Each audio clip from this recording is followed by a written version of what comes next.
Joining me tonight, Debbie Hines. She's a trial attorney and former prosecutor. Jeffrey Jacobovitz, a white-collar attorney who represented 3 Clinton administration officials during Whitewater, Travelgate, and Lewinsky. We've been talking, so both of you give me your best shot. Debbie, let's start with you. What is your reaction to what you've heard? My reaction is basically we need to see the full report. That's just the bottom line. I mean, all we have is someone who is translating by way of 4 pages what took him probably 2 days or over a day to read, telling us what the conclusion is. We need and must have the full report. Do you expect to see criminal behavior in the full report after what the Attorney General has said, that he's concluded there is none? How would we know? Okay. I mean, that's the whole point. We don't know what is in the full report, so I'm not going to go whether there is or there isn't, but until we see the full report, minus probably the grand jury information, which is always to be secret, and I understand that, and minus anything regarding any ongoing investigations.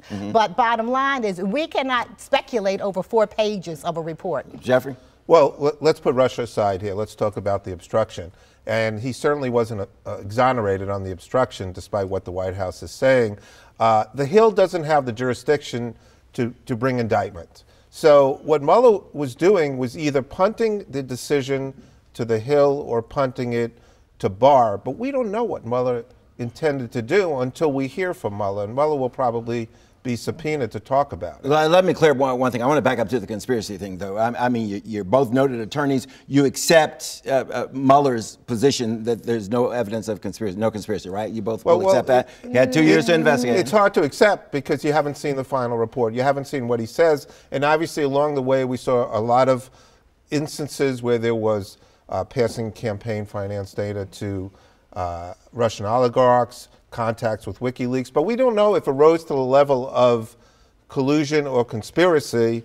Certainly, you might argue it rose to coordination, but we don't know, and we have to see the report. But the bottom line is, it's done. I mean, that's over. It's done. And the bottom line is, too, as a former prosecutor, another prosecutor, special prosecutor, could have found, based on the same evidence, that there was collusion or conspiracy, and that's why the American people must be able to see the full report to make our own conclusions on it. Yeah. The fact that Mueller let the Attorney General know some 3 weeks ago that he would not be coming to a conclusion on obstruction, does that weigh in here? Does that mean anything to anybody? It certainly gave Attorney General Barr a little more time to prepare the summation, right? But it doesn't mean he read the report. And, you know, he might have been alerted to that. And it's interesting because Trump's position sort of changed along the way, where he was saying, let everybody see the report. I don't care if it comes out, and now it's not clear what his position is. But by saying that, maybe he was tipped off to what was in the report. Yeah. Sounds like it. Definitely sounds like it, Jeffrey. I don't think anybody can argue that the president looks pretty strong tonight. A lot stronger than he did before we got the summation, correct?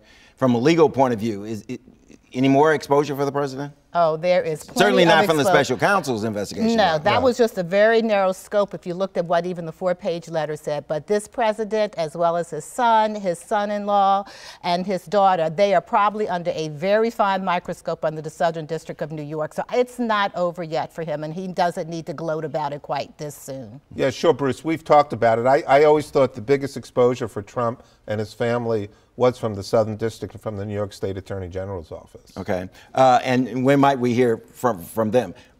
Before, after 2020? Well, I would think it's likely before. Likely. What do you think, Debbie? I think after the election. After the election. After the election. Okay, both. Jeff Jacobovitz, Debbie Hines, thanks a lot for coming in. The House Intelligence Committee is moving forward with 2 public hearings. Attorney General William Barr and maybe Robert Mueller, certain to be called to testify on Capitol Hill at some point. Stay tuned.